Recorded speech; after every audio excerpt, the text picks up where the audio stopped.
네, 잘 지냈습니까? 이제 이어서 제가 설교를 하도록 하겠습니다. 네, 음, 설교를 이렇게 해서 참 죄송합니다. 그래도 이해해 주시고요. 자, 지금 무슨 설교를 하고 있느냐면 에고 에임이 나는 이다라고 하는 그 설교를 하고 있는데 요한복음에 7번의 에고 에이미가 있습니다. 나는 나다, 나는 이다. 첫 번째는 나는 생명의 떡이다. 에고 에이미 호 알토스 테스조에스. 두 번째, 나는 세상의 빛이다. 에고 에이미 토포스 투 코스모. 세 번째, 나는 양의 문이다. 에고 에이미 호 수라 톤 프로바톤이라고 하는 나는 양의 문이다 라고 하는 것이었고요. 네 번째, 나는 선한 목자다 라고 하는 것입니다. 요한복음 10장 11절에 있습니다. 에고 에미 호 포이멘, 여기 포이멘 호 칼로스, 포이멘 호 칼로스, 호 포이멘 호 칼로스라고 되어져 있습니다. 직역하면 나는 이다 그 목자, 포이멘 호 칼로스 그 선한입니다. 요한복음 10장 11절에 나는 선한 목자라, 선한 목자는 양들을 위하여 목숨을 버리거니와 라고 되어져 있습니다. 목자는 양들을 돌보는 사람이죠. 요한은 예수님을 목자로 소개하므로 예수님이 누구인가를 그려내고 있습니다. 선한 목자는 사꾼 목자와 다르고 강도와 반대가 됩니다. 당대의 종교 지도자들은 겉으로는 목자였지만 강도들과 다르지 않았습니다. 그들은 제사를 빌미로 백성들의 재물을 탐했고 과부들의 재산을 몰수했습니다. 그러나 선한 목자는 오히려 양들을 위해 존재합니다. 바로 목숨을 바치고 꼴, 양식을 주는 것이죠. 그러니까 사꾼 목자는 우리가 너무 잘 아는 것처럼 양들을 잠시 돌보기 위해서 돈을 주고 고용한 목자이기 때문에 이 사람들은 자기 양이 아니죠. 그러니까 어떤 위협이 왔을 때 그 양들을 버려두고 도망가는 것이죠. 자기 목숨을 보호해야 되니까. 양들이 자기 양이 아니니까. 근데 선한 목자는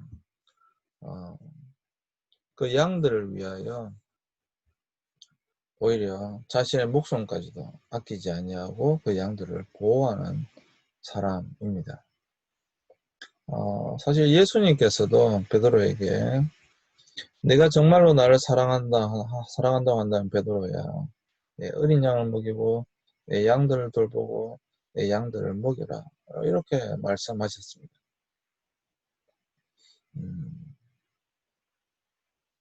저와 여러분들이 선한 목자인가 사꾼 목자인가, 저와 여러분들이 어떤 자세로 목회자로서의 길을 걸어가야 하는가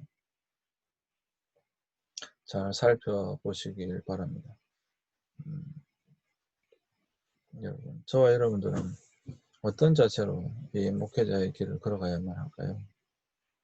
사실 저와 여러분들이 잘 살펴보아야 합니다. 영어 성경은 칼로스, 선한이라고 하는, 좋은이라고 하는 이 칼로스를 다양하게 번역하고 있는데 beautiful, 아름답다라고 번역하고 있어요. 근데 as an outward sign of the inward good, 그러니까 내적인 굿, 선하고 노블, 고귀하고 honorable character, 존경할 만한 성격의 outward sign, 바깥으로 드러난 것으로서의 beautiful, 아름다운, 선한 것이다 라고 번역하고 있는 것이죠. 그리고 good, worthy, honorable, noble, and seen to be so, 보여진 그대로의 모습, 좋고 가치 있고 존경할 만하고 고귀한 그러한 것들이 비춰진 드러난 모습이라고 하는 것이죠.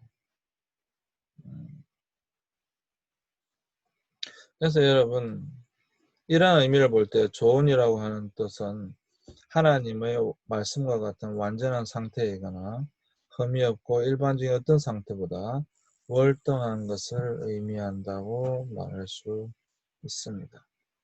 그래서 사실 나는 선한 목자라, 여기에서 난 아름다운 목자라, 그렇게 표현되어지기도 합니다. beautiful, beautiful, good shepherd, 이것을 beautiful shepherd, 나는 아름다운 목자다. 예수님은 좋은 목자이신 줄로 믿습니다. 예수님은 택하신 백성들을 위해 자신의 목숨을 버리십니다. 그리고 하나님은 그들을 양자 삼으십니다. 양들은 아무런 힘이 없고 방어할 수도 없습니다. 그들은 느리고 둔합니다. 목자가 없으면 살 수 없는 동물들입니다. 하나님과 하나님의 백성들과의 관계는 이처럼 하나님의 전적인 사랑과 포용으로 가능합니다.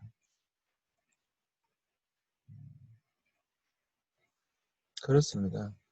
사실 저와 여러분들 실존이죠. 예수님은 선한 목자이십니다. 다섯 번째, 나는 부활이요 생명이다. 요한복음 11장 25절에 나와 있습니다. 에고 에이미 해 아나스타시스 카이 해 조에, 조에는 이렇게 생명이라고 몇 번 말씀드렸죠. 아나스타시스, 나는 부활이다. 해 아나스타시스 카이 해 조에. 요한복음 11장 25절 예수께서 이르시되 나는 부활이요 생명이니 나를 믿는 자는 죽어도 살겠고. 나는 부활이요 생명이니. 이 선언은 예수님께서 죽은 나사로를 살리기 위해 나사로의 집에 갔을 때 이루어진 것입니다. 예수님께서 이곳에 계셨다면 나의 오라비가 죽지 않았을 것이라고 말하다가 말합니다. 마지막 날에 대한 부활의 확신은 있지만 이 땅에서는 더 이상 소망이 없음을 말했던 것입니다. 마르다의 말을 들은 예수님은 자신을 부활과 생명이라고 소개하십니다. 사실 이거는 우리가 너무도 잘 아는 내용 중에 또 하나지 않습니까? 굳이 예수님은 나사로가 죽은 지 4일 지난 이후에 가시죠. 그러니까 굳이 그렇게 그 전에 가실 수 있었는데도 불구하고 그렇게 하시지 않죠. 그러니까 가시고 가셨을 때 마르다가 원망하지 않습니까? 왜 빨리 오시지 않았습니까? 예수님, 당신 만약에 이곳에 계셨다고 한다면 우리 오라비가 죽지 않았을 것입니다. 라는 이야기를 하죠. 그때 예수님께서 네가 지금 믿으면, 정말로 네가 지금 믿으면 내 오라비가 살아나는 것을 보리라. 예수님께서 그런 말씀을 하시죠. 그리고 예수님께서 나사로를 살려주십니다. 사실 우리 기독교가 다른 종교와의 가장 큰 차이가 무엇인가? 그런 것들, 이런 기적이 일어나는 종교다. 실제 체험적인 종교다라고 하는 것입니다. 제가 예전에도 한번 그런 내용을 설교한, 내용 좀 말씀드린 적이 있는데, 부처님이 이제 보다가야에서 깨닫고 나신 이후에 바라나시로 가셨고, 바라나시에서 이제 자신이 깨달은 것을 이제 설법하기 시작하셨고, 북인도 쪽에 가셔서 설법하고 있을 때에 한 여인이 자기 아들이 죽어서 슬피를 울고 있을 때에 부처님이 하신 말씀이 있죠. 여인아, 내가 너를 도와주겠다. 내 아들을 살려주겠다.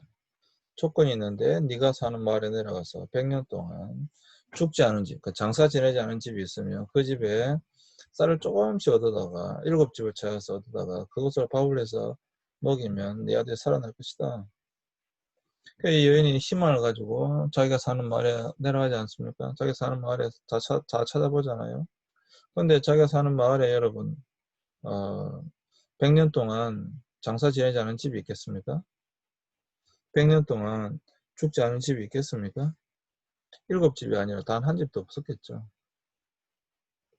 그러니까 7집이 아니라 단 한 집도 없으니까 여러분 어떻게 되겠습니까? 그러니까 그 여인이 슬피하 울며 없습니다 라고 이야기했을 때 예수님이 하신 말씀, 부처님이 하신 말씀, 그래 그게 인생이다. 네 아들은 사람 누구나 죽는다. 너 아들은 좀 빨리 죽었을 뿐이다. 이 여인이 깨닫고 부처님을 따라다녔다는 거 아니에요? 이게 불교입니다. 깨달음의 종교. 깨달음의 종교. 근데 여러분, 불교는 결국 깨닫는 것이지만 우리 기독교는 그렇지 않습니다. 예수님께서는 곧바로 그 자리에서 나사로를 살려주셨습니다. 난 부활이요 생명이다. 예수님 하신 말씀입니다. 난 부활이요 생명이기 때문에 지금 나를 믿는 자는 살아나는 것을 보아야 되는 것입니다. 여러분 우리의 신앙도 마찬가지예요. 지금 우리의 신앙도 실제적으로 살아나는 것을 보아야 되는 것입니다. 오늘날에 기독교가 너무 관념적인 종교로 바뀌어버렸어요. 실제적인 종교가 아니라 너무도 관념 속의 종교로 다른 종교들처럼 그렇게 바뀌어버렸습니다. 기독교는 살아있는 종교입니다. 하나님은 살아계십니다. 그 역사가 지금도 일어나야 된다라고 하는 것이죠. 여기서 중요한 것은 나는 부활이다. 그리고 생명이다라고 하는 표현입니다. 요한은 예수님의 이 선을 굉장히 중요하게 다룹니다. 부활과 생명을 하나로 보며 예수님을 진정한 생명이라고 재선언하고 있습니다. 요한복음 1장 4절 그 안에 생명이 있어서 이 생명은 사람들의 빛이라. 이 빛이 세상의 빛이었으되 어둠이 그 빛을 알지 못했다라고 이야기하고 있습니다. 11장 4절은 생명과 빛이 연결됩니다. 이제 부활과 연결되고 부활은 새로운 생명입니다. 이로써 생명의 정체가 드러나며 죽음을 이기시는 예수님의 영원한 능력이 완전하게 드러나게 됩니다. 그래서 죽음까지 정복하신 예수님의 모습을 우리는 볼 수가 있는 것입니다. 여섯 번째, 나는 길이요 진리요 생명이다 라고 말씀하십니다. 요한복음 14장 6절입니다. 너무도 유명한 말씀이죠. 그래서 여기 보시면 에고 에미 해 호도스 카이 해 알레세이아 카이 해 조에 뭐 계속 나와 있습니다. 카이라고 하는 엔드입니다. 엔드 그리고입니다. 그러니까 해 호도스 해 알레세이아 해 조에 그게 카이로 연결되어져 있는 것이죠. 그러니까 예수께서 이르시되 내가 곧 길이요 진리요 생명이니 나로 말미암지 않고는 아버지께 올 자가 없다. 이렇게 번역되어 있는데 영어성에 I'm the way, the truth, the life 이렇게 되어 있는 거죠. 정확한 난 the way, the truth, the life예요. 이게 뭐죠? 해 호도스, 해 알레스야, 해 조에라고 이렇게 되어져 있습니다. 예수님은 나는 길이다. 나는 진리다. 나는 생명이다. 이렇게 말씀하고 계신 장면입니다. 요한복음 14장은 예수님의 마지막 강론이 시작되는 곳인데요. 공관보험서와 다르게 요한복음은 예수님의 강론을 길게 넣습니다. 뭐 우리가 잘 아는 것처럼 다락방 강화라고 하는 것이죠. 요한복음 13장 후반부부터 시작되어지는 다락방 강화, 13장, 14장, 15장에 걸쳐서 나타나는 다락방 강화. 그러니까 예수님이 잡히신 날 밤에 하신 그 다락방 강화, 긴 다락방 강화의 시작입니다. 공관보험서와 다르게 요한복음은 이 부분을 굉장히 중요하게 또 상세하게 잘 기록을 해두었습니다. 본래 요한복음의 목적이 공관보험서에서 빠진 부분을 기록한 것이었으니까요. 도마는 예수님이 가시는 것을 모른다고 투덜거리고 있을 때에 의심이 많았던 도마는 무엇인가 확실하게 알고 싶었던 것이죠. 그때 주님이 I am the way, the truth, the life. 내가 길이요 진리요 생명이다 라고 말씀하시고 계신 것입니다. 11장에서 부활과 생명이 만났다면 14장에서는 생명이 길과 진리와 만납니다. 세계의 정의에 대한 모두 관사해가 붙어 있는데 내가 그 길이고 그 진리고 그 생명이다라고 번역한다라고 하는 것입니다.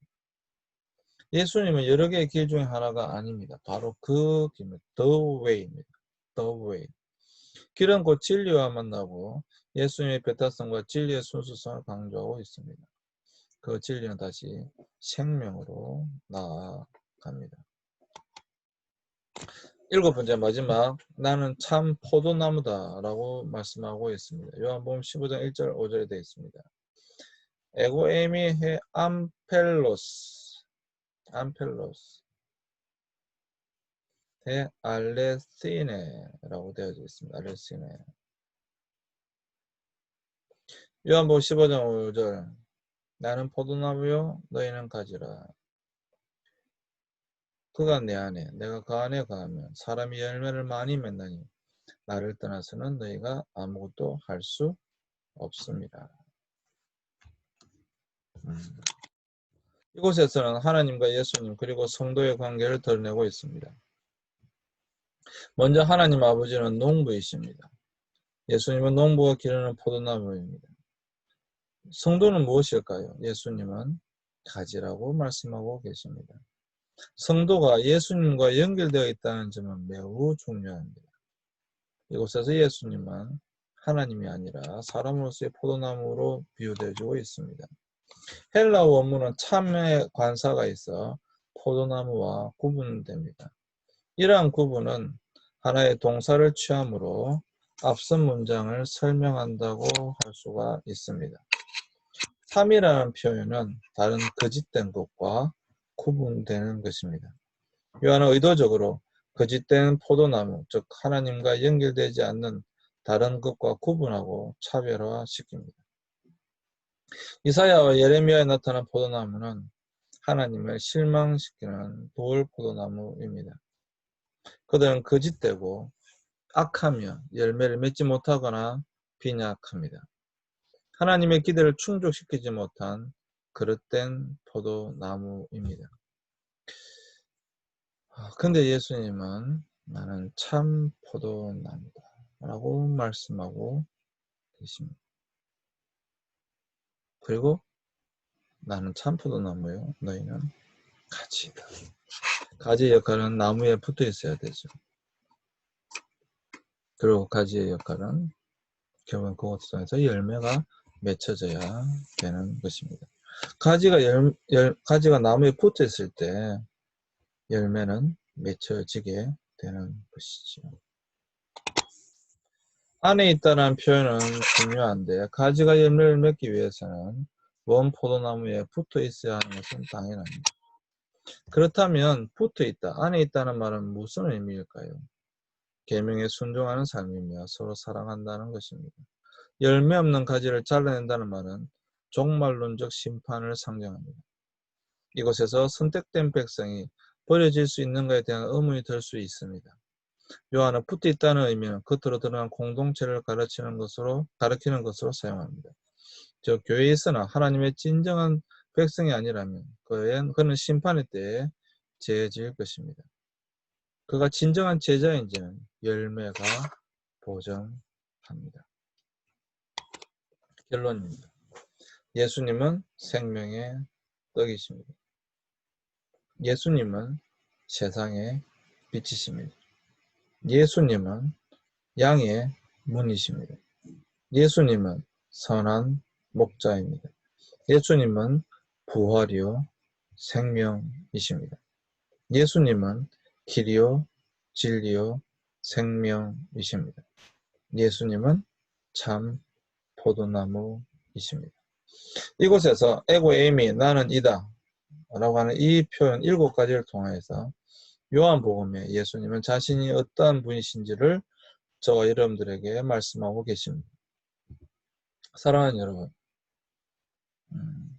이렇게 예수님은 자기 자신을 나는 생명의 떡이고 세상의 빛이고 양의 문이고 선한 목자이며 부활이요 생명이고 길이요 진리요 생명이며 참 포도나무다라고 말씀하셨습니다.